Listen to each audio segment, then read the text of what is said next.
everyone. Once again, welcome back to our YouTube channel CS Ansar and this is CS Stuti Mahajan. तो आज के session में हम discuss करने जा रहे हैं no ITC will be allowed if the invoice is not uploaded within 30 days. तो ये एक नई अमेंडमेंट आई है हमारे पास, तो इसे हम देखते हैं।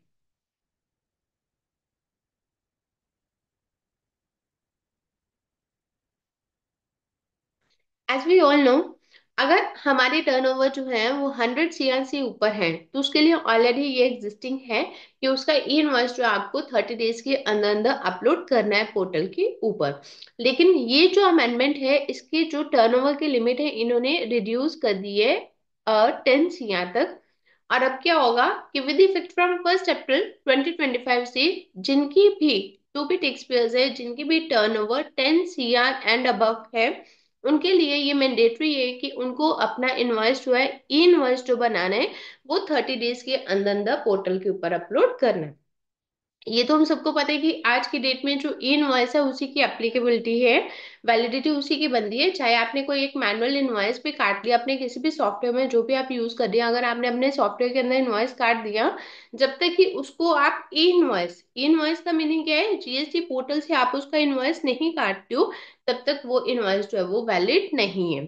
तो अब इसके लिए भी उन्होंने कर दिया कि अगर आपकी टर्नओवर जो है वो 10 CR से ऊपर है, तो उसके लिए जो आपको ई इनवॉइसिंग करनी है वो 30 डेज के अंदर अंदर करनी है विद इफेक्ट फ्रॉम 1 अप्रैल 2025 से। तो 1 अप्रैल 2025 से बहुत ज्यादा जो एक large category of GST tax payers जो है वो इसके अंदर आ जाएंगे। तो इसके लिए हम लोग पहले भी बहुत सारी वीडियोस में यही सुजेस्ट किया, और जब भी 1 to 1 हमारे पास क्वेरी आती है, ये कई बार ही आता है कि हम लोगों का इनवॉइस जो था वो ई इनवॉइस बनाना रह गया। तो उसके लिए हम लोग यही सुजेस्ट करते हैं कि आप अपने 30 डेज के लिए वेट मत करो। आप अपना ये एक रूटीन रखो कि जो भी हमने आज इनवॉइस बनाया उसका हमने साथ के साथ ई इनवॉइस बनाना है। लेट अस सपोज जो भी आप आज इनवॉइसिंग कर रहे हैं, साथ के साथ उसका रखो कि आपने उसका ई इनवॉइस जो है वो बनाना है। और लेट अस सपोज कि आपने वो बनाते बनाते इनवॉइस जो काटा है आपने वो शाम को काटा है, तो उसके लिए इस तरह से कि वो पेंडिंग फाइल में रख के जाओ कि नेक्स्ट डे आते ही, तो नेक्स्ट डे फर्स्ट स्टेप आपका क्या होना चाहिए, इनवॉइसिंग उसकी करनी। तो उससे क्या होगा, ये जो 30 डेज की स्लैब है वो आपको कोई किसी भी तरह से बर्डन नहीं लगेगी अगर आपने अपनी इनवॉइसिंग साथ के साथ की हुई है। और सबसे ज्यादा मेजर बेनिफिट इसका ये होगा कि किसी भी वजह से आपका 30 डेज के अंदर पोर्टल के ऊपर इनवॉइस अपलोड नहीं हुआ, वो कहीं पर भी आपका एक्सक्यूज आएगा ही नहीं। ठीक है। तो 1 अप्रैल 2025 से इसकी एडवाइजरी भी आई थी, वो भी हमने शेयर की थी कि अगर आपकी एनुअल टर्नओवर जो है वो 10 CR या उससे ज्यादा है, तो उस केस में इनवॉइसेस जो है आपको करनी है वो 30 डेज के अंदर अंदर आपको करनी है। और ये जो 30 डेज का पीरियड एप्लीकेबल होगा, ये रिस्ट्रिक्शन किसके लिए होगी, इनवॉइस के साथ साथ अगर कोई डेबिट नोट या क्रेडिट नोट आपने काटा है, तो उसके लिए भी ये 30 डेज का जो टाइम पीरियड है वो एप्लीकेबल रहेगा। और अगर हम अभी एग्जिस्टिंग बात करें, तो ये जो एग्जिस्टिंग रूल है ये अप्लाई हो रहे हैं जिनकी annual turnover 100 CR and above है।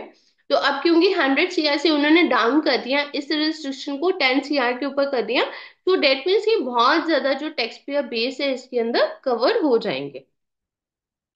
अब पॉइंट आते हैं कि what happens if invoicing is not uploaded on IP portal. अगर आपने 30 डेज के अंदर अंदर आपको टाइम दिया गया है कि 30 दिन के अंदर आपने इनवॉइस जो है अपना ई इनवॉइस उसका बना के पोर्टल के ऊपर चढ़ाना है, ठीक है, इनवॉइस बना दिया मीन्स वो पोर्टल के ऊपर ऑटोमेटिकली चढ़ गया। तो अगर आपकी इनवॉइस की डेट है 1 अप्रैल, तो आपके लिए क्या है कि 30 अप्रैल तक आप उसका इनवॉइस जो है वो बना दो, नहीं तो अदरवाइज क्या होगा, 30 डेज के बाद विंडो आपको अलो ही नहीं करेगी इनवॉइस उसका बनाने के लिए। तो जब भी आप उस विंडो के ऊपर जाएंगे, आपको जो डेट का कैलेंडर होगा वो 30 डेज की ही लिमिट दिखाएगा। 30 डेज के पीछे आप उसको इनवॉइसिंग कर ही नहीं पाएंगे, ठीक है। अब उसके लिए उसने बोला कि इनकेस अगर आपने 30 दिन तक उसकी इनवॉइसिंग नहीं की तो उस केस में क्या होगा, तो पोर्टल आपको डिसअलो कर देगा, उसका इनवॉइस आप बना ही नहीं पाओगे, ठीक है। अब अगर आपने उसका इनवॉइस नहीं बनाया, अब देखो उसके रेप्रिकेशंस कहाँ कहाँ जाएंगे। अब क्या है, सबसे पहले इसका, जब भी आप इसका इनवॉइस बनाएंगे तो वो आपके कहाँ पर इनवॉइसिंग आपके कहाँ पर रिफ्लेक्ट होगी, सप्लायर के जीएसटी या वन के ऊपर, ठीक है। जो भी हमने इनवॉइसिंग की है वो सप्लायर की जीएसटी या वन के ऊपर दिखाई देगी कि ये हमने इनवॉइस बनाया है। अब लेट अस सपोज कि हम कह रहे हैं हमने जीएसटीएफ वन के अंदर हमने उसका इनवॉइस बनाया ही नहीं है, तो सबसे पहले वो इनवॉइस नहीं बनने की वजह से आपके जीएसटीएफ वन में रिफ्लेक्ट नहीं होगा इनवॉइस। अगर सप्लायर के जीएसटीएफ वन के अंदर इनवॉइस नहीं रिफ्लेक्ट होगा, सो डेट मीन्स बायर के टू बी के अंदर वो इनवॉइस जो है वो नहीं आएगा। अब बायर के टू ए टू बी के अंदर जब वो इनवर्स सप्लाई के अंदर उसका नहीं आएगा, ठीक है, क्योंकि सप्लायर ने तो जीएसटीएफ वन जो है वो उसकी इनवॉइसिंग की नहीं, इनवॉइसिंग नहीं की, उसके जीएसटी वन के अंदर वो इनवॉइस नहीं आ गया। तो उस केस में क्या होगा, जो बायर होगा उसके पास टू ए टू बी के अंदर उसके पास वो इनवॉइस नहीं दिखाई देगा। अब क्या होगा, टू ए टू बी के अंदर आपका इनवॉइस नहीं है तो बायर उसका आईटीसी क्लेम नहीं कर पाएगा। तो आप ये चीजों को लिंक करो कि अगर आपने एक भी छोटी सी भी मिस्टेक कर दी, ठीक है, आपके पास पोर्टल, आपको पता है कि आपने इनवॉइस बनाना है, तो आपने 30 डेज के अंदर अंदर उसकी इनवॉइसिंग करनी है। आपसे एक छोटी सी मिस्टेक हो गई कि 31 डेज हो गए आपने उसका इनवॉइस नहीं बनाया और आपने सडनली देखा कि इसका तो मैंने अभी इनवॉइसिंग नहीं की है। अब आप उसका इनवॉइस नहीं कर बना पाएंगे, आपने उसका इनवॉइस नहीं बनाया, तो उसका इम्पैक्ट कहाँ जा रहा है, जो बायर है वो अपना आईटीसी क्लेम नहीं कर पाएगा। अब वो बायर के टू ए टू बी के अंदर वो रिकंसिलिएशन में वो चीज खड़ी रहेगी, ठीक है, वो कब तक खड़ी रहेगी, उसके असेसमेंट के अंदर भी वो खड़ी रहेगी, उसको अलग से वो दिखाना पड़ेगा या क्या, कैसे भी करके दिखाना पड़ेगा कि मैनुअली उसने इस तरह से इनवॉइस लिया हुआ है। अब जो अगर आपने 30 डेज के अंदर पोर्टल के ऊपर इनवॉइस को नहीं रखा, ठीक है, तो उस केस में क्या है, 30 डेज वाली विंडो तो आपको ब्लॉक कर देगी, आप उस इनवॉइस को वहां पे इनवॉइस नहीं बना पाओगे। तो उसके लिए अलग से है कि आपका अगर इनवॉइसिंग रह गई है तो आप उसको कैसे करेंगे। तो इसी वजह से हम लोग क्या कहते हैं कि जितनी भी बड़ी बड़ी कंपनीज हैं या बड़ी बड़ी इंडस्ट्रीज है जिनके ऊपर इनवॉइसिंग एप्लीकेबल है, वो अपनी डेली के प्रोसीजर रखो, इसको 30 डेज की विंडो के लिए वेट मत करो कि आपने 20 दिन के बाद या 30 दिन के बाद ही इनवॉइसिंग एक ही दिन में बैठ के आपने सारे के सारे इनवॉइस बनाने हैं। तो आप उस चीज की वेट मत करो, उसको एक रूटीन प्रोसीजर रखो कि डेली बेसिस के ऊपर आप लोगों ने अपनी इनवॉइसिंग जो है वो ई इनवॉइसिंग करनी है।